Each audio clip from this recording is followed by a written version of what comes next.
ईश्वर का प्रेम, दया और अनुग्रह आप सबों को प्राप्त हो और ईश्वर का वचन आपके जीवन में परिवर्तन लाए। आज साधारण समय का 13वां रविवार है। परमेश्वर हमेशा हमसे बात करते रहते हैं और बाइबल के माध्यम से स्वयं को प्रकट करते रहते हैं। आइए हम परमेश्वर के वचनों को पढ़ें, उनके वचनों को सुनें और इन वचनों को अपने दैनिक जीवन में जीने का प्रयास करें। आज के पाठों का सारांश। पहला पाठ, मृत्यु दुनिया में शैतान के कार्य के माध्यम से आई। दूसरा पाठ, जैसे मसीह हमारे लिए गरीब बन गए वैसे ही हमें भी अपनी प्रचुरता में से ज़रूरतमंदों को बांटना चाहिए।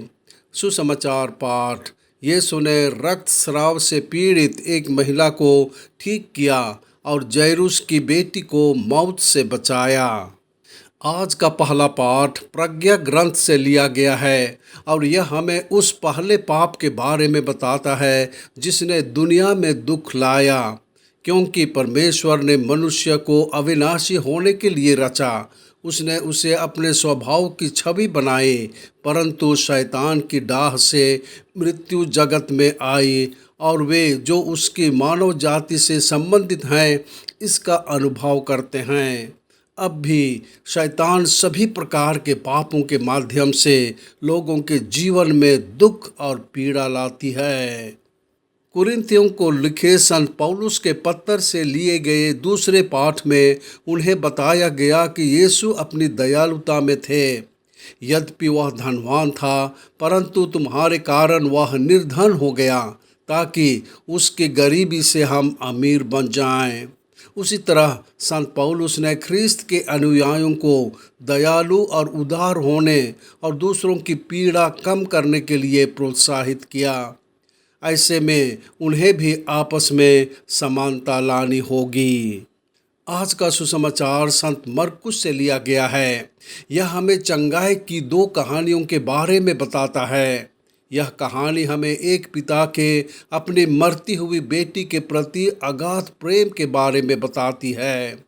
दूसरी कहानी हमें एक हताश महिला के बारे में बताती है जो यीशु से उपचार की तलाश में बहुत जोखिम उठाई है। प्रत्येक कहानी में चंगाई के लिए अनुरोध अपने आप में विश्वास का एक साहसी कार्य है। जैरूस को एक आराधनालय अधिकारी के रूप में वर्णित किया गया है, जो यहूदी समुदाय में काफ़ी प्रतिष्ठित व्यक्ति था। अपनी बेटी के खराब स्वास्थ्य से परेशान होकर वह यीशु के पास जाता है और उससे उसे ठीक करने के लिए कहता है। हम कल्पना कर सकते हैं कि उसकी बेटी कुछ समय से बीमार है और उसकी हालत बिगड़ रही है। थोड़ी देर बाद यीशु को बताया गया कि लड़की मर गई है। जब वे जैरूस के घर पहुंचते हैं तो वे परिवार और दोस्तों को लड़की की मौत पर शोक मनाते हुए पाते हैं।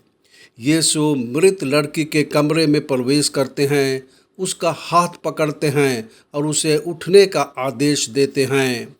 यीशु में जैरूस का विश्वास व्यर्थ नहीं गया। उसकी बेटी फिर से जीवित हो गई और यीशु ने लड़की को दूसरी जिंदगी दी। जैसे ही यीशु जैरूस के साथ निकलता है, मरकुस एक दूसरे व्यक्ति का वर्णन करता है जो यीशु से उपचार चाहता है। रक्तस्राव से पीड़ित एक महिला। यह महिला चुपके से यीशु को पीछे से छूती है और तुरंत ठीक हो जाती है। यीशु मुड़ते हैं और पूछते हैं कि उन्हें किसने छुआ। भीड़ यीशु को धकेल रही है और फिर भी वह यह जानते हुए कि उसमें से शक्ति निकल गई है, पूछता है कि उसे किसने छुआ। यीशु के प्रश्न पर वह आगे बढ़ती है और स्वीकार करती है कि उसने क्या किया है। यीशु ने उसे विश्वास के आदर्श के रूप में स्वीकार करते हुए जवाब दिया और उसे शांति से विदा कर दिया।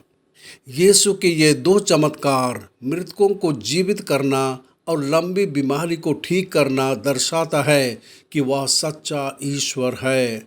सचमुच उसके पास जीवन और मृत्यु पर शक्ति और अधिकार है। आइए हम उसकी उचित पूजा करें और उस पर भरोसा करें। प्रार्थना। हे प्रभु यीशु ख्रिस्त, आप सर्वज्ञ हैं, आप सब कुछ जानते हैं, कुछ भी आपकी दृष्टि से परे नहीं है। आप तो सर्व प्रेमी हैं। मैं जीवित हूँ क्योंकि तुम मुझसे प्यार करते हो। मेरे जीवन में कुछ भी आपकी चिंता से परे नहीं है। आप सर्वशक्तिमान हैं, आप सब कुछ कर सकते हैं। आपकी कृपा से परे कुछ भी नहीं है। मैं जो कुछ भी करता हूँ उसमें आप पर भरोसा करने में मेरी सहायता करें। आमीन।